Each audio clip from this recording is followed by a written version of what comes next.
नमस्कार दोस्तों, मैं वैभव एक बार फिर से आप सभी का स्वागत करता हूं आपकी अपनी YouTube चैनल डीआर प्रतीक क्लासेस में। आप सभी का स्वागत है और जल्दी से सभी लोग आ जाइएगा। फिर आज के सेशन की हम लोग शुरुआत करेंगे। पिछली क्लास की अगर हम लोग बात करें तो पिछली क्लास में हम लोगों ने क्या किया था, तो पिछली क्लास में हम लोगों ने सतपुड़ा श्रृंखला की बात की। हम लोगों ने किसकी बात की थी? हम लोगों ने सतपुड़ा श्रृंखला की बात की थी और हम लोगों ने क्या किया था, और हम लोगों ने पश्चिमी घाट की बात की थी। ठीक है, तो पिछली क्लास को आप लोगों ने नहीं देखा है तो उसको जरूर देख लीजिएगा। आज हम लोग क्या करने वाले हैं, आज की क्लास में हम लोग छोटा नागपुर के पठार की बात करने वाले हैं। ठीक है, किसकी? तो छोटा नागपुर के पठार की बात करने वाले हैं। छोटा नागपुर के पठार की बात करने वाले हैं। चलिए शुरू करते हैं आज की क्लास को। आज हम लोग क्या करेंगे, सबसे पहले हम लोग बात करेंगे छोटा नागपुर का पठार। छोटा नागपुर का पठार, इसके बारे में सबसे पहले हम लोग बात करने वाले हैं। चलिए देखते हैं, अगर भारत में, अगर हम लोग सबसे पहले इनकी स्थिति की अगर हम लोग बात करें कि भारत में जो ये छोटा नागपुर का जो पठार है ये भारत में कहाँ पर होगा। ठीक है, जो भारत में जो ये छोटा नागपुर का जो पठार वाला जो क्षेत्र है ये कहाँ पर होगा भारत में। तो यहाँ पर देखेंगे आप कि जो झारखंड वाला जो क्षेत्र है, ठीक है, अगर आप लोग बात करेंगे जो झारखंड, पश्चिम बंगाल, छत्तीसगढ़ वाला जो क्षेत्र है, तो यहाँ पर आपको क्या होगा, तो यहाँ पर आपको छोटा नागपुर के पठार को देखने को मिलेगा। ठीक है, क्या होगा आपको, अगर हम लोग बात करते हैं किसकी, छोटा नागपुर के पठार की बात करते हैं, तो कहाँ कहाँ पर इनको आपका विस्तार देखने को मिलेगा। मुख्य रूप से आपको झारखंड में देखने को मिलेगा। ठीक है, कहाँ पर? मुख्य रूप से आपको झारखंड में देखने को मिलेगा। इसके अलावा अगर हम लोग बात करेंगे तो आपको थोड़ा सा छत्तीसगढ़ में देखने को मिलेगा। ठीक है, कहाँ पर? छत्तीसगढ़ में देखने को मिलेगा। और इसके अलावा अगर हम लोग बात करेंगे तो कहाँ पर? तो पश्चिम बंगाल में। ठीक है, कहाँ पर? तो पश्चिम बंगाल में। तो तीन राज्यों में आपको इस छोटा नागपुर के पठार का विस्तार देखने को मिलेगा। ठीक है, छोटा नागपुर के पठार का विस्तार आपको क्या होगा, तो तीन राज्यों में देखने को मिलेगा। कौन कौन से राज्य हैं? झारखंड है, इसके अलावा अगर हम लोग बात करेंगे कौन सा है, इसके अलावा छत्तीसगढ़ है, इसके अलावा अगर हम लोग बात करेंगे कौन सा है, तो इसके अलावा पश्चिम बंगाल। तीन राज्य है जहां पर आपको क्या होगा, छोटा नागपुर के पठार को देखने को मिलता है। दूसरी चीज अगर हम लोग बात करते हैं इस छोटा नागपुर के पठार को, तो जो छोटा नागपुर का पठार है ये खनिज संसाधन की दृष्टि से काफी महत्वपूर्ण है। ठीक है, छोटा नागपुर का पठार खनिज संसाधन की दृष्टि से बहुत ही महत्वपूर्ण है। खनिज संसाधन की दृष्टि से, खनिज संसाधन की दृष्टि से अत्यंत महत्वपूर्ण है। खनिज संसाधन की दृष्टि से क्या है, तो ये अत्यंत महत्वपूर्ण है। खनिज संसाधन की दृष्टि से क्या है, तो खनिज संसाधन की दृष्टि से ये छोटा नागपुर का जो पठार है ये क्या हो जाएगा, ये अत्यंत महत्वपूर्ण है भाई। अत्यंत महत्वपूर्ण क्यों है भाई? क्योंकि यहाँ पर आपको बहुत सारे खनिज संसाधन वाले क्षेत्र देखने को मिलेंगे। जैसे अगर हम लोग बात करें, जैसे हम लोग बात करें झरिया, झरिया जो है ये कहाँ पर है, तो ये आपको झारखंड में देखने को मिलेगा। झारखंड में देखने को मिलेगा और किसके लिए महत्वपूर्ण है, तो ये कोयले के लिए महत्वपूर्ण है। झारखंड में है और ये किसके लिए, तो कोयले के लिए काफी महत्वपूर्ण है। झरिया झारखंड में है और किसके लिए, कोयले के लिए। इसी तरीके से अगर हम लोग जादूगोड़ा की बात करते हैं तो जादूगोड़ा आपको कहाँ पर देखने को मिलेगा, जादूगोड़ा जो है ये भी आपको झारखंड में देखने को मिलेगा। ये भी आपको क्या होगा, झारखंड में देखने को मिलेगा। और ठीक है, ये किसके लिए, तो ये यूरेनियम के लिए प्रसिद्ध है। ठीक है, किसके लिए, ये यूरेनियम के लिए प्रसिद्ध है। इसी तरीके से आपको यही छोटा नागपुर वाले पठार में आपको क्या होगा, छत्तीसगढ़ में अगर हम लोग बात करते हैं, कहाँ पर? छत्तीसगढ़ में बात करते हैं तो छत्तीसगढ़ में आपको बैला डीला देखने को मिलेगा। ठीक है, क्या होगा, तो आपको बैला डीला देखने को मिलेगा। और बैला डीला किसके लिए प्रसिद्ध है, तो बैला डीला जो है ये लौह अयस्क के लिए प्रसिद्ध है। ठीक है, किसके लिए, लौह अयस्क के लिए फेमस है। इसी तरीके से अगर हम लोग बात करते हैं कहाँ पर, पश्चिम बंगाल में बात करते हैं, तो पश्चिम बंगाल में क्या है, पश्चिम बंगाल में आपको रानीगंज देखने को मिलेगा। ठीक है, क्या, रानीगंज देखने को मिलेगा। और ये रानीगंज जो है ये किसके लिए, तो ये कोयले के लिए फेमस है। तो इस तरीके से आप देख सकते हो जो छोटा नागपुर का पठार है, जो छोटा नागपुर का पठार है, यहाँ पर आपको क्या हो रहा है, यहाँ पर आपको बहुत सारे खनिज संसाधन देखने को मिल रहे हैं। खनिज संसाधन संपन्न क्षेत्र है कौन सा, छोटा नागपुर का पठार। यहाँ पर आपको यूरेनियम मिल रहा है, लौह अयस्क मिल रहा है, कोयला मिल रहा है, सारी चीजें आपको मिल रही हैं। इसके अलावा ध्यान रखिएगा जो ये छोटा नागपुर का पठार है यहाँ पर कोयला बहुतायत क्षेत्र है। ठीक है, कोयला तो कुछ ज्यादा ही मिलता है, कोयला बहुतायत क्षेत्र है। ठीक है, क्या है, कोयला बहुतायत क्षेत्र है। छोटा नागपुर वाला जो क्षेत्र है ये क्या है, छोटा नागपुर का पठार कोयला बहुतायत क्षेत्र है, इसीलिए इसे भारत का रूर प्रदेश कहते हैं। छोटा नागपुर का पठार जो है इसे भारत का क्या कहते हैं, इसको भारत का रूर प्रदेश कहते हैं। छोटा नागपुर वाले पठार को क्या करेंगे, भारत का रूर प्रदेश कहते हैं। ठीक है, क्या करते हैं, तो भारत का रूर प्रदेश कहा जाता है। अगर आपसे पूछा जाए कि रूर प्रदेश कहाँ पर है, अगर आपसे क्या कर ले, अगर आपसे पूछ लेता है कि रूर प्रदेश जो है ये रूर प्रदेश कहाँ पर है, तो आप आंसर करोगे कि रूर प्रदेश जर्मनी में है। ठीक है, रूर प्रदेश कहाँ पर है, जर्मनी में है। और ये क्या है, तो ये कोयला बहुतायत क्षेत्र है। क्या है, ये कोयला बहुतायत क्षेत्र है, कोयला बहुतायत क्षेत्र है। ठीक है, कोयला बहुतायत क्षेत्र। अगर आपसे पूछा जाए रूर क्षेत्र कहाँ पर है, तो रूर क्षेत्र जर्मनी में है, कोयला बहुतायत क्षेत्र है। और उसी प्रकार अगर हम लोग बात करेंगे भारत में कोयला बहुतायत क्षेत्र कौन सा है, छोटा नागपुर का क्षेत्र है, इसीलिए छोटा नागपुर के क्षेत्र को भारत का रूर क्षेत्र कहा जाता है। ठीक भाई बात। इसके अलावा ध्यान रखिएगा, इस छोटा नागपुर के पठार से एक महत्वपूर्ण नदी निकलती है, कौन सी, दामोदर नदी निकलती है। ठीक है, छोटा नागपुर के पठार से कौन सी नदी निकलती है, तो दामोदर नदी निकलती है। और इस दामोदर नदी को क्या करते हैं, इस दामोदर नदी को पश्चिम बंगाल का शोक कहते हैं। ठीक है, क्या करते हैं, तो इस दामोदर नदी को पश्चिम बंगाल का शोक कहा जाता है। ठीक है, छोटा नागपुर के पठार से अगर हम लोग बात करेंगे, एक नदी निकलती है, कौन सी, दामोदर नदी।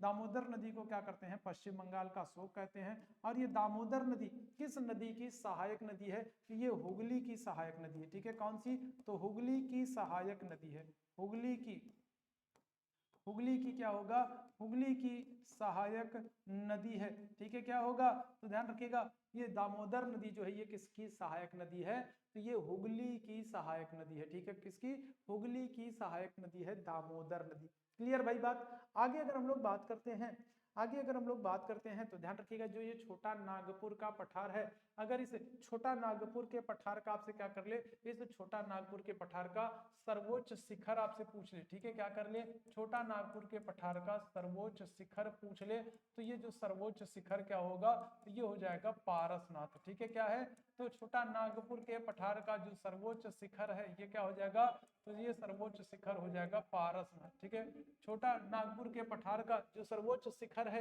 ये क्या हो जाएगा, तो ये पारसनाथ हो जाएगा। ध्यान रखिएगा, क्या हो जाएगा, पारसनाथ हो जाएगा। क्लियर भाई बात। तो ये एक हम लोगों ने पठार पढ़ा। आगे हम लोग बात करेंगे किसकी, आगे एक और हम लोग पठार की बात करेंगे, वो कौन सा है, तो वो है शिलांग पठार। ठीक है, किसका, तो शिलांग पठार। ठीक है, शिलांग पठार ये आपको कहाँ पर देखने को मिलेगा, शिलांग पठार की अगर हम लोग बात करें तो ये आपको कहाँ पर देखने को मिलेगा, तो ये आपको मेघालय में देखने को मिलेगा। ठीक है, कहाँ पर, तो ये आपको मेघालय में देखने को मिलेगा शिलांग पठार। एक और चीज ध्यान रखिएगा, शिलांग के पठार से अगर हम लोग बात करते हैं, जो ये शिलांग का पठार है ये प्रायद्वीपीय पठार का विस्तार है। ठीक है, ध्यान रखिएगा, ये क्या है, तो ये प्रायद्वीपीय पठार का विस्तार है, प्रायद्वीपीय पठार का विस्तार है। कौन सा, शिलांग का पठार। अगर बात करें जो ये प्रायद्वीपीय पठार, जो शिलांग का पठार है, ये किसका भाग है, ये किसका हिस्सा है, तो कभी भी हिमालय के क्षेत्र मत कर दिएगा, ये हिमालय का हिस्सा नहीं है, ये प्रायद्वीपीय पठार का हिस्सा है। देखिए, जैसे अगर हम लोग बात करते हैं किसकी, भारत की बात करते हैं। ठीक है, क्या करते हैं, अगर हम लोग बात करते हैं भारत की बात करते हैं, है ना, तो यहाँ पर अगर हम लोग बात करेंगे तो देखो यहाँ पर क्या है, ये छोटा नागपुर का पठार है। बिहार की तरफ अगर हम लोग बात करेंगे, राजमहल की पहाड़ियां हैं, और यही पहाड़ियां क्या होती थी, यही पहाड़ियां आगे जाकर के असम और मेघालय वाले क्षेत्र में जाती थी। ठीक है, यही पहाड़ियां क्या होती थी, यही पहाड़ियां असम और मेघालय वाले क्षेत्र में जाती थी। बाद में क्या हुआ, बाद में आपको पता है कि हिमालय की तरफ से कई सारी नदियां निकलती हैं, कई सारी ऊपर की तरफ से बहुत सारी नदियां निकलती हैं, और इन नदियों ने क्या कर दिया, इन नदियों ने इस बीच वाले हिस्से को क्या कर दिया, बीच वाले हिस्से को काट दिया। ठीक है, क्या कर दिया, तो बीच वाले हिस्से को, बीच वाला जो पहाड़ है, ये जो हिस्सा है, इस बीच वाले हिस्से को क्या कर दिया, नदियों ने काट दिया। ठीक है, इस तरीके से क्या कर दिया, इस तरीके से काट दिया। तो इधर की तरफ आपका छोटा नागपुर का और राजमहल की पहाड़ियों वाला क्षेत्र हो गया, और उस तरफ अगर हम लोग बात करेंगे क्या हो गया, शिलांग का पठार हो गया। ठीक है भाई बात, शिलांग का पठार हो गया। अब इस तरीके से अगर हम देखा जाए, और ऊपर की तरफ अगर हम लोग बात करें तो ऊपर की तरफ क्या है, हिमालय है। तो हम लोग अंदाजा लगा लेते हैं कि जो ये शिलांग का पठार है ये हिमालय का हिस्सा होगा। नहीं, ये हिमालय का हिस्सा नहीं है, बल्कि ये किसका, ये प्रायद्वीपीय पठार का भाग है, जिसको नदियों ने काट करके अलग कर दिया था। ठीक भाई बात। चलिए, दूसरी चीज अगर हम लोग बात करेंगे शिलांग के पठार में, तो आपको देखो यहाँ पर कुछ पहाड़ियों के नाम मिलते हैं। ठीक है, कौन कौन सी पहाड़ी है, तो गारो है, गारो है, खासी है, गारो है, खासी है, जैंतिया है, जैंतिया है, और क्या है, और मिकिर है, ठीक है, क्या है, मिकिर है, और क्या होगा, और रेगमा है, ठीक है। गारो, खासी, जैंतिया, मिकिर और रेगमा, तो ये आपको क्या होगा, ये कुछ पहाड़ियों के नाम मिलते हैं। असल में अगर हम लोग बात करें तो ये यहाँ की क्या है, ये मेघालय की जनजातियों के नाम है, ठीक है, क्या है, तो ध्यान रखिएगा ये वहाँ की जनजातियां, अगर असल में हम लोग बात करें कि ये क्या है, तो ये सब मेघालय की जनजातियां हैं। मेघालय में आपको गारो, खासी, जैंतिया, मिकिर और रेगमा, ये नाम से आपको वहाँ की जनजातियां मिलती हैं, और इन्हीं जनजातियों के नाम पर वहाँ की पहाड़ियों के नाम रख दिए गए हैं, ठीक है। गारो, खासी, जैंतिया, मिकिर, रेगमा क्या है, तो ये मेघालय में जनजातियों के नाम है, और इन्हीं जनजातियों के नाम पर क्या कर दिया गया है, मेघालय की पहाड़ियों का नाम रख दिया गया है, गारो, खासी, जैंतिया, मिकिर और रेगमा। अगर हम लोग बात करें विश्व में सबसे अधिक वर्षा वाला स्थान, सबसे अधिक वर्षा वाला स्थान, अगर आपसे पूछ ले विश्व में सबसे अधिक वर्षा कहाँ पर होती है, सबसे अधिक वर्षा वाले स्थान की बात कर लें, सबसे अधिक वर्षा वाले स्थान की बात कर लें, तो सबसे अधिक वर्षा वाला जो स्थान है वो क्या हो जाएगा, वो आपका वो है मासिन राम, ठीक है, क्या है, तो विश्व में सबसे अधिक वर्षा वाला जो स्थान है वो मासिन राम है, ठीक है, क्या हो जाएगा, विश्व में सबसे अधिक वर्षा वाला स्थान मासिन राम है। और ये मासिन राम किस पहाड़ी पर स्थित है, तो ये खासी पहाड़ी पर स्थित है। कौन सी पहाड़ी पर, तो खासी पहाड़ी पर स्थित है, याद रखिएगा। विश्व का सबसे अधिक वर्षा वाला जो स्थान है वो क्या होगा, वो मासिन राम है, और ये मासिन राम किस पहाड़ी पर स्थित है, तो ये खासी पहाड़ी पर स्थित है, ठीक भाई बात। इतनी चीजें यहाँ पर शिलांग के पठार के विषय में आप याद रखेंगे। तो हम लोगों ने प्रायद्वीपीय पठार में कुछ महत्वपूर्ण पठारों की बात की, अरावली की हम लोगों ने बात की, हम लोगों ने मालवा की बात की, हम लोगों ने विंध्य की बात की, हम लोगों ने सतपुड़ा की बात की, हम लोगों ने पश्चिमी घाट की बात की, हम लोगों ने छोटा नागपुर की बात की, और हम लोगों ने किसके, शिलांग के पठार की बात की है। तो उम्मीद है यहाँ तक आप लोगों को सारी बात समझ में आ गई होगी। अब हम लोग क्या करने वाले हैं, अब हम लोग बात करने वाले हैं तटवर्ती मैदानों की, ठीक है, क्या करने वाले हैं, तो अब हम लोग बात करने वाले हैं तटवर्ती मैदानों की बात करने वाले हैं, तटवर्ती मैदानों की बात करने वाले हैं। तटवर्ती मैदानों की अगर हम लोग बात करें तो देखो ये हमारा भारत है, ठीक है, ये क्या है, तो ये हमारा जो है, ये हमारा दक्षिण भारत है, ठीक है, क्या है, तो ये हम लोग अगर बात करेंगे तो ये हमारा दक्षिण भारत है, ठीक है, ठीक है, ये हमारा क्या है, दक्षिण भारत है।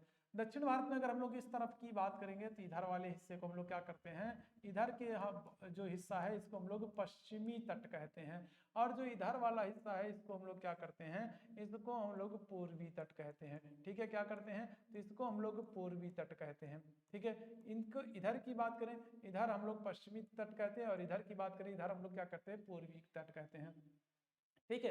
तो जो समुद्र से लगे हुए जो ये मैदान है इन्हीं को पश्चिमी तटवर्ती मैदान कहा जाता है, और यहाँ पर इस तरफ जो समुद्र से लगे हुए पूर्वी दिशा में जो मैदान है इनको पूर्वी तटवर्ती मैदान कहा जाता है, ठीक भाई बात। अब एक एक की बात करेंगे। अगर हम लोग बात करते हैं किसकी, पश्चिमी तटवर्ती मैदान की बात करते हैं, ठीक है, पश्चिमी तटवर्ती मैदान की बात करते हैं, जो पश्चिमी तट की तरफ है, पश्चिमी तटवर्ती मैदान है, इनको क्या कर दिया गया, इनको 3 भागों में बांट दिया गया, ठीक है, क्या कर दिया गया, इनको 3 भागों में बांट दिया गया है, 3 भागों में क्या कर दिया गया है, 3 भागों में बांट दिया गया, ठीक है। एक ये पहला भाग हो गया, दूसरा आपका ये हो गया, और तीसरा आपका ये भाग हो गया, ठीक है। अगर हम लोग पहले भाग की बात करते हैं, अगर हम लोग पहले भाग की बात करें तो जो पहला भाग है ये गुजरात से लेकर के गोवा तक, ठीक है, क्या है, तो गुजरात से लेकर के गोवा तक ये पहला भाग है, और इसको हम लोग क्या कहते हैं, इसको हम लोग कहते हैं कोंकण तट, ठीक है, इसको क्या कहते हैं,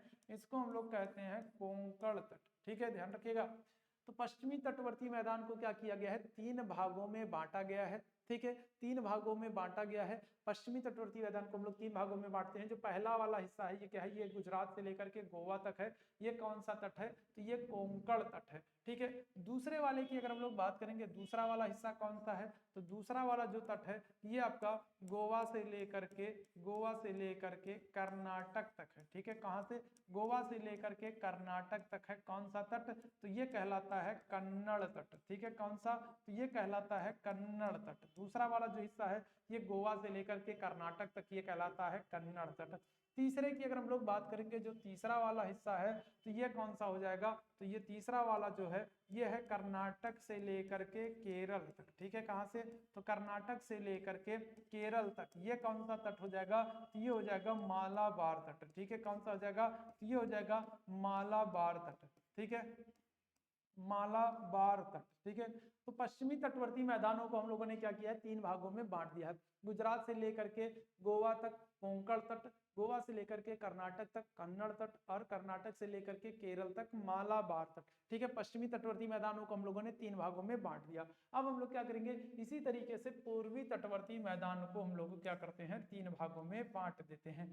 ठीक है, जो पूर्वी तटवर्ती मैदान को, ठीक है, इसी तरीके से हम लोग पूर्वी तटवर्ती मैदान को भी हम लोग 3 भागों में बांटते हैं। तो पहला कौन सा होगा, तो पहला होगा पश्चिम बंगाल से लेकर के, पश्चिम बंगाल से लेकर के उड़ीसा तक। ठीक है, कौन सा, पश्चिम बंगाल से लेकर के उड़ीसा तक। इसको क्या कहेंगे, इसको कहेंगे उत्कल तट। ठीक है, क्या कहेंगे, तो पश्चिम बंगाल से लेकर के उड़ीसा तक हम लोग कहेंगे उत्कल तट कहेंगे। आपने राष्ट्रगान में सुना होगा, आपने राष्ट्रगान में उत्कल सुना होगा। ठीक है, तो ये वही उत्कल तट है, पश्चिम बंगाल से लेकर के उड़ीसा तक क्या हो जाएगा, उत्कल तट। इसके बाद दूसरा वाला अगर हम लोग बात करेंगे तो दूसरा कहाँ से है, तो दूसरा जो है ये उड़ीसा से लेकर के आंध्र प्रदेश तक है। ठीक है, कहाँ तक, उड़ीसा से लेकर के आंध्र प्रदेश तक है। ये कौन सा तट है, तो ये है मालाबार तट। ठीक है, क्या हो जाएगा, तो ये हो जाएगा, सॉरी, ये अगर हम लोग बात करेंगे इस तट की, तो ये कौन सा तट हो जाएगा, तो ये आपका हो जाएगा उत्तरी सरकार। ठीक है, कौन सा, तो ये हो जाएगा उत्तरी सरकार।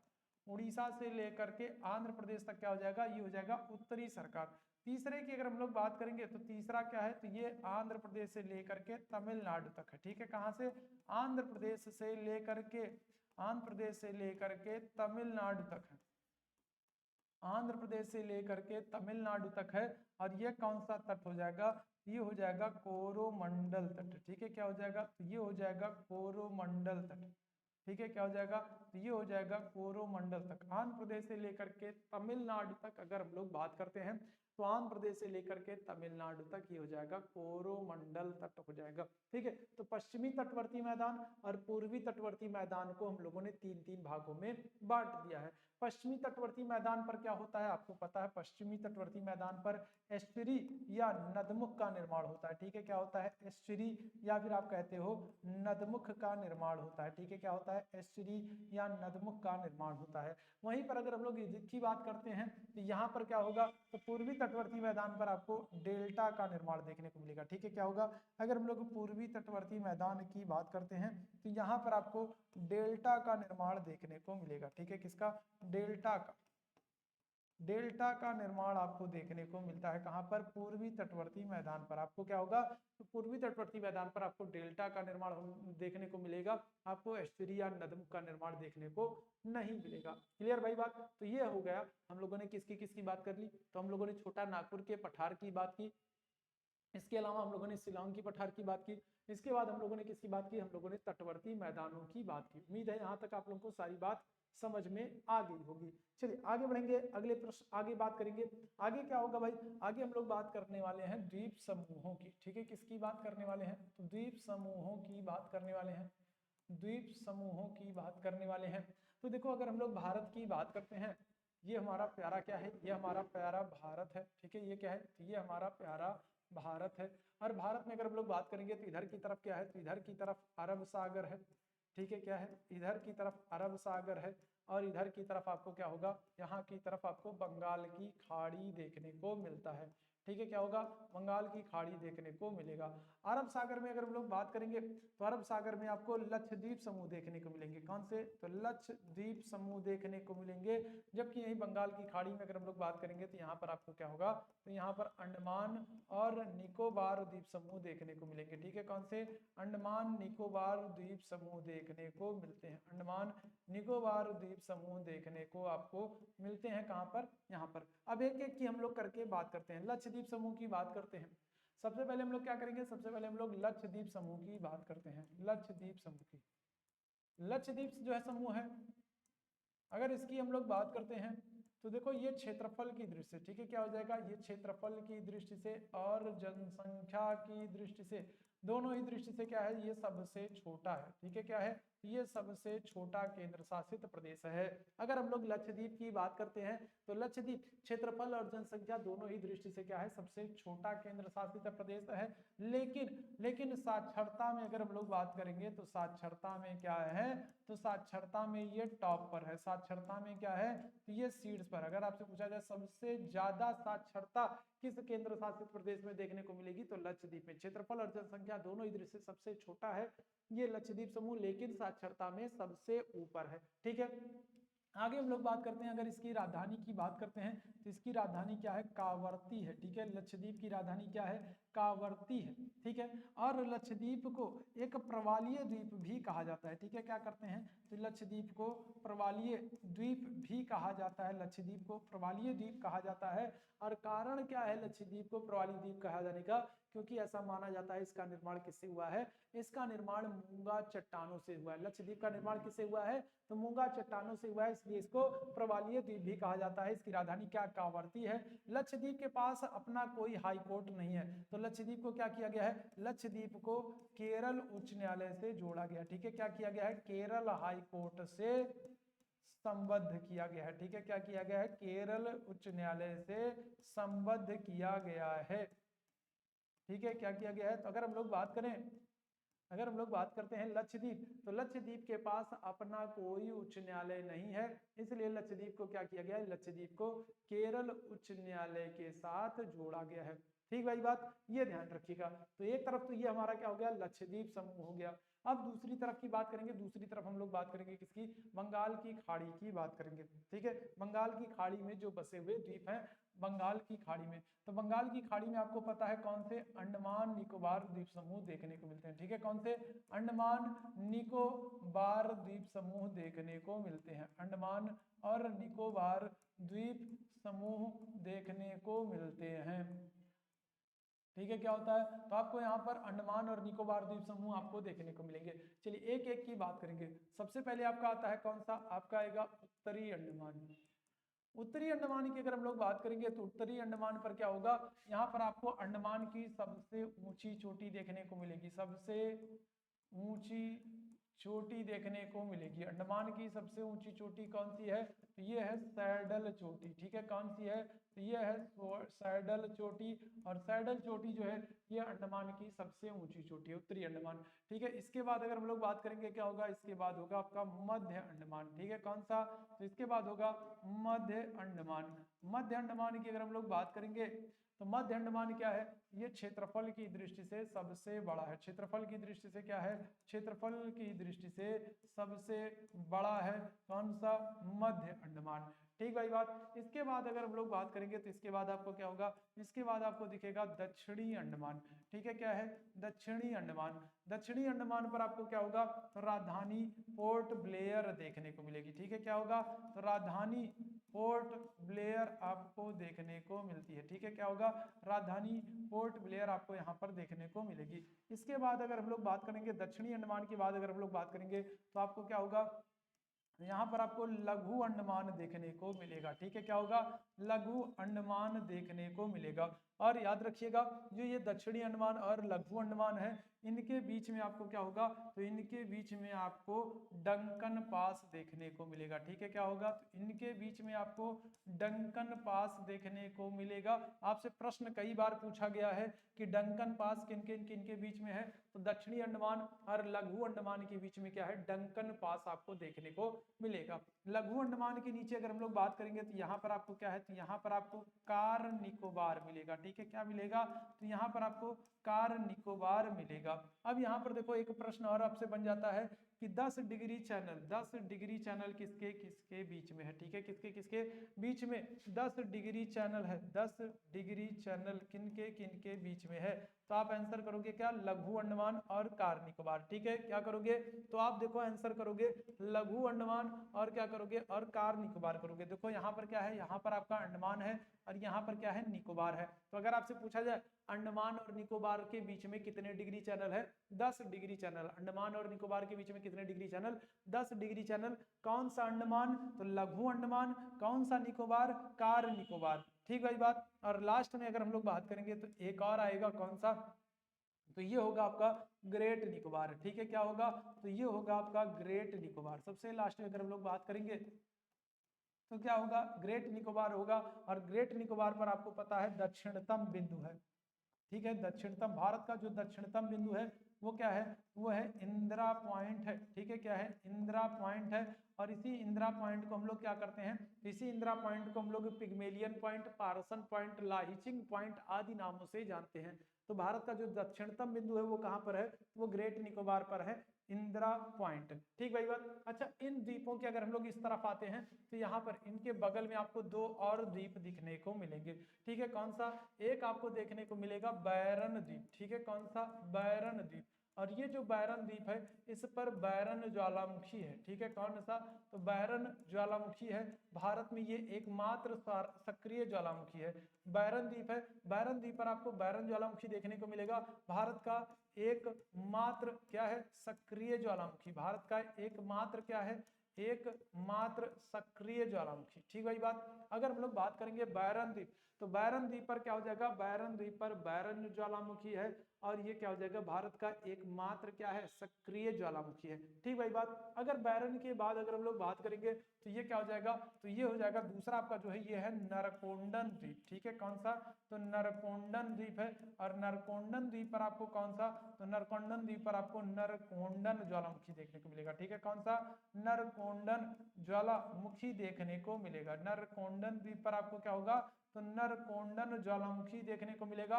और ये नरकोंडन ज्वालामुखी कैसा है, तो ये सुसुप्त ज्वालामुखी है, ठीक है, क्या है, तो ये भारत का सुसुप्त ज्वालामुखी है, ठीक है, क्या है, तो ये भारत का आपको सुसुप्त ज्वालामुखी देखने को मिलेगा, ठीक है बात।